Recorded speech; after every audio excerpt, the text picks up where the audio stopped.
அவனை உட்கார வைத்து படுக்க போட்டு கொண்டு போக மாட்டான், அமர வைத்து கொண்டு போவான். ஏன் அப்படின்னா இந்த சமூகம் இந்த மண்ணில் ஆளுமை மிக்க சமூகம், அதை அடையாளப்படுத்துகிற விதமாக அவனை அமர வச்சு கொண்டு போவான். எந்த சமூகத்திற்கு இப்படி ஒரு பண்பு இருக்கு நீங்களே சொல்லுங்க.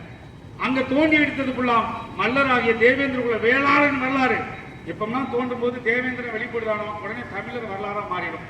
எப்பெல்லாம் வேற ஏதாவது வந்துச்சுன்னா அது அவங்க அடையாளமா மாறிடும். இதே தலைவரே கேட்டார், கீழடிக்கு போய் பார்த்தார், பார்த்துட்டு கேட்டார், இது யாருடைய நீங்க தோன்றீங்களே என்ன கிடைச்சு? ஐயா மண்வெட்டி கிடைச்சது, கொழு கிடைச்சது, ஏற்கலப்பை கிடைச்சது. அப்படியா? அதெல்லாம் யாருக்கு சொந்தமானு கேட்டா இங்க தமிழர்கள் வாழ்ந்து கடையும் இருக்குதுங்க. அப்படிதான் உண்மை.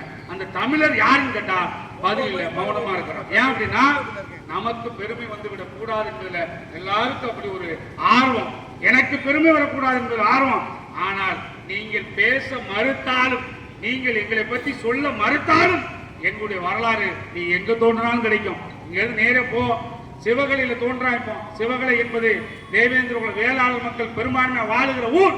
அங்க போய் தோன்றாலும் என்னுடைய வரலாறு தான் கிடைக்கும். ஆக தேவேந்திர குல வேளாளர்கள் பட்டியல் வெளியேற்றம் கேட்பது நிச்சயமாக சாதி பெருமைக்காக அல்ல, சமத்துவத்தை உருவாக்குவதற்காக. இந்த கோரிக்கையில நியாயம் நிறைந்திருக்கிறது. இந்த கோரிக்கையில் நியாயம் நிறைந்திருக்கிறது. நாங்கள் பட்டியல் விட்டு வெளியேற விரும்புவது சமத்துவம் மண்ணில் வர வேண்டும் என்பதற்காக. யாரோ உயர்ந்த ஜாதி இருக்கிறாங்க அவங்களோடு போய் சேர வேண்டும் என்பதற்காக இல்ல.